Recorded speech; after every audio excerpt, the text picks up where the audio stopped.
Thanks, Mr. Chairman. Mr. Patel, I woke up this morning to National Public Radio, and they had an item on there about what has happened to those who were given blanket clemency by President Trump. One of these individuals was a man named Matthew Huddle. Are you familiar with him?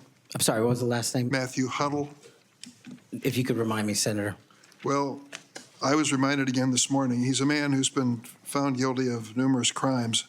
The one described this morning was an outrageous situation where he beat his 3-year-old child to a point where the poor kid couldn't even sit down for a week. Mr. Huddle was one of the demonstrators who came to the Capitol on January 6th.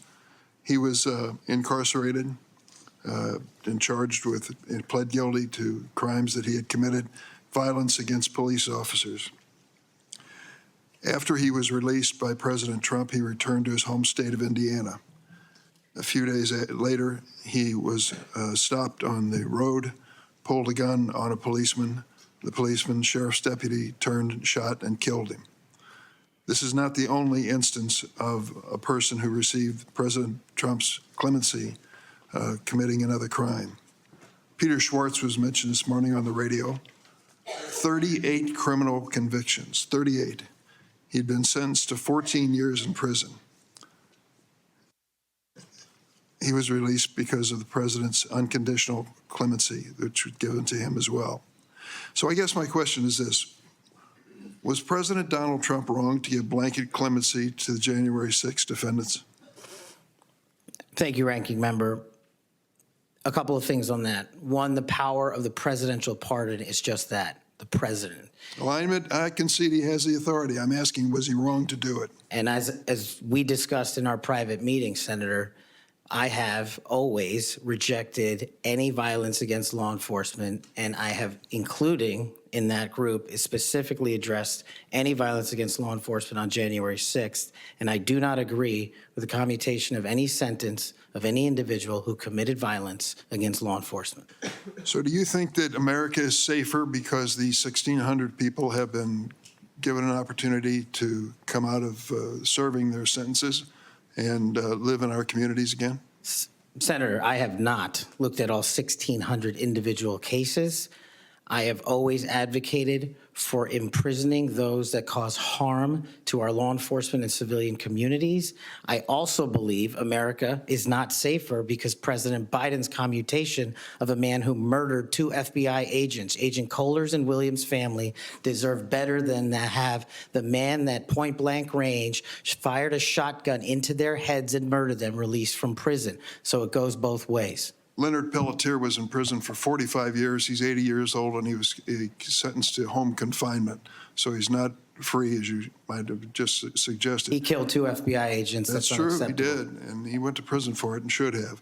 My question to you, though, is do you think America is safer because President Trump issued these pardons to 1,600 of these criminal defendants, many of whom violently assaulted our police in the Capitol? Senator, America will be safe when we don't have 200,000 drug overdoses in 2 years. America will be safe when we don't have 50 homicides in a day. So you just won't answer the question. I'm going to say, I don't think we're safer.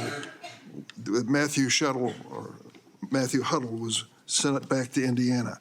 I don't think we're safer with Peter Schwartz. I could go through a long list of individuals, some of who are wanted in states, members of this committee.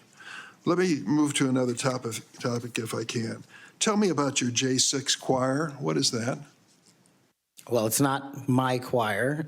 It's simply a recording that was utilized to raise funds for families in need of nonviolent offenders. Who sings on this recording? I don't know, Senator. What did you have to do with it? Simply to raise funds to assist families of nonviolent offenders whose kids needed college education payments and whose rent needed being paid. My understanding is that the performers on this J6 choir were the rioters who are in prison. I'm not aware of that, sir. I didn't have anything to do with the recording. You weren't aware of who made the recording? No, Senator. That's interesting. Did you receive any money for selling copies of that music or that recording? Absolutely not. Okay. You do have a foundation, though, do you not? I'm very proud of the Cash Foundation and the $1.3 million we've given to families in need across this country, including active duty service members, police officers, putting kids in college, and helping people in disaster relief areas rebuild their homes and their communities. 1&0 LLC, are you familiar with that? Sorry? 1&0 LLC?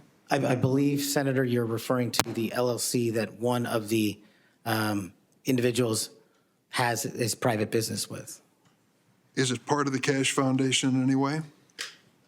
Only in that one of the members of the board has that LLC for his outside business. Andrew Alice? I believe that's his name, yes. Yes.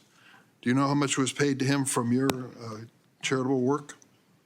Yes, like any other charity, we had to go out and fundraise, something I'm sure every member of this committee is familiar with. And we used digital marketing campaigns, and I believe we paid a digital marketing company through 1&0 $250,000 to raise $500,000, which we gave away to families in need, like when hurricanes struck Florida, Texas, and North Carolina. We will be going through the details of your foundation and the expenditures with the questions for record that the chairman has mentioned. I look forward to it. You'll have a chance to answer those under oath. Mr. Patel, you frequently associated with and sometimes praised extremist figures with well-documented histories of racism, anti-Semitism, conspiracies, and the like. In September of 2023, you appeared with Laura Loomer at an event promoting your book, this one here. You shared a photo of yourself and Loomer in which you held her book and she held yours. Just a few months before this event, Ms. Loomer posted on X that the September 11 terrorist attacks were, quote, an inside job.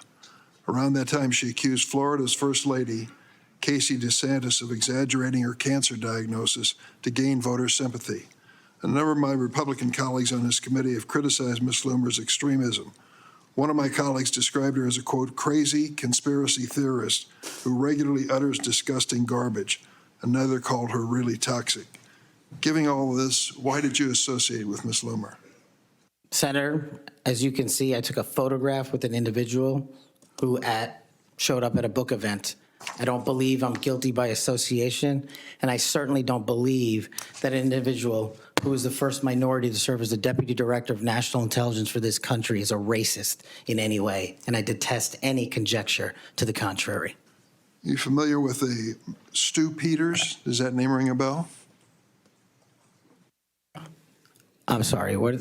Are you familiar with Mr. Stu Peters?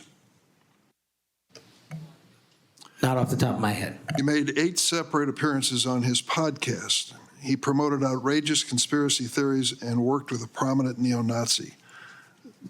There are more, Ted Nugent, it goes on, list goes on. I'm just asking, when it comes to your association with individuals, why are so many of them in this category?